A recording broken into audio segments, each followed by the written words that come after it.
تو یہ ہے हमारी कहानी मुल्ला नसीरुद्दीन के कारनामे।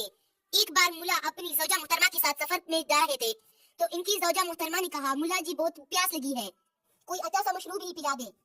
तो मुल्ला ने कहा, वो भी गद्दे पर सवार था, कि अगली सराय आएंगी तो तुम्हें बुना हुआ मुर्गा, इमली वाली चटनी, लेमन वाला सलाद और ठंडा मशरूब पिलाऊंगा और बेहतरीन भी होगा।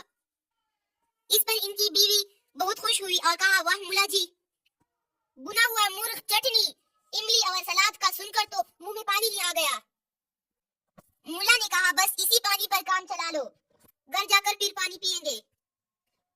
एक बार मुल्ला किसी अजीज के शादी में मऊ थे, वहाँ मुर्ग मुस्लिम बने हुए बकरी और अनु अकसाम वहाँ खाना खा रहे थे।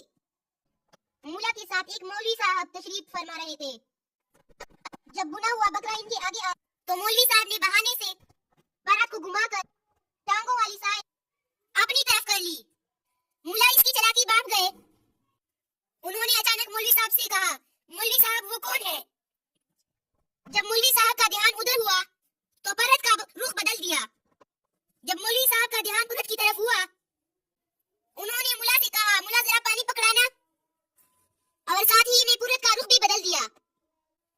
मुल्ला नसीरुद्दीन ने जब ये देखा, तो बुलंद आवाज से बोले, वाह मौलवी साहब, आप इतने बड़े आलिम हो और आपके इल्म में नहीं कि बकरे की टांगे काबा शरीफ की तरफ हो रही है, जिससे हम सब गुनहगार हो रहे हैं। अगर टांगे मेरी तरफ होंगी तो सब गुनाह से बच जाएंगे। अब मौलवी साहब देखने के काबिल थे। तो दोस्तों, पार्ट 3 के लिए लाइक करें, सब्सक्राइब करें और ज्यादा से ज्यादा शेयर करें।